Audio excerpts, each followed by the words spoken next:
အမေရိကန်ကအင်ရှင်အဖြစ်လက်ခံကျင်းပမယ်2026ခုနှစ် FIFA ကမ္ဘာ့ဖလားဘောလုံးပြိုင်ပွဲမှာ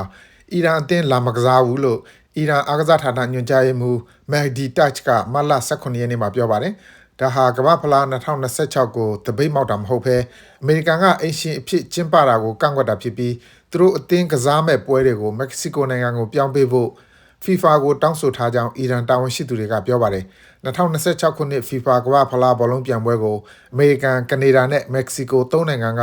အင်ရှင်အဖြစ်ပူးတွဲလက်ခံကျင်းပမှာပါ။အီရန်ကိုအမေရိကန်နဲ့အစ္စရေးတို့ကဖေဖော်ဝါရီလ28ရက်နေ့ကတည်းကလေကြောင်းတိုက်ခိုက်မှုတွေလုပ်နေတဲ့အတွက်သူတို့ဘောလုံးအသင်းဟာလည်းကမ္ဘာ့ဖလားမှာဝင်ပြိုင်မှုအဆင်သင့်ဖြစ်မနေကြောင်း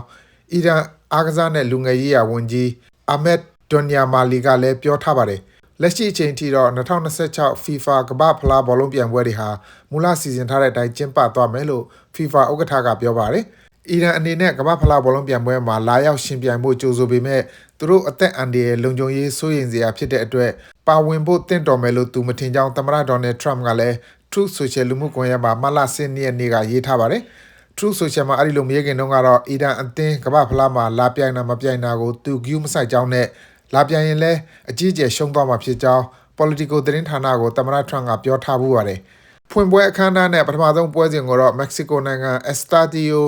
Azteca ကွင်းမှာဇွန်လ17ရက်နေ့ကျင်းပမှာဖြစ်ပါတယ်။အုပ်စု G မှာပါဝင်တဲ့အီရန်အသင်းဟာဘယ်လ်ဂျီယမ်၊အီဂျစ်၊နယူးဇီလန်တို့နဲ့ကစားရမှာဖြစ်ပါတယ်ခင်ဗျာ။ကျွန်တော်ဇော်ဝင်းလှိုင်ပါ။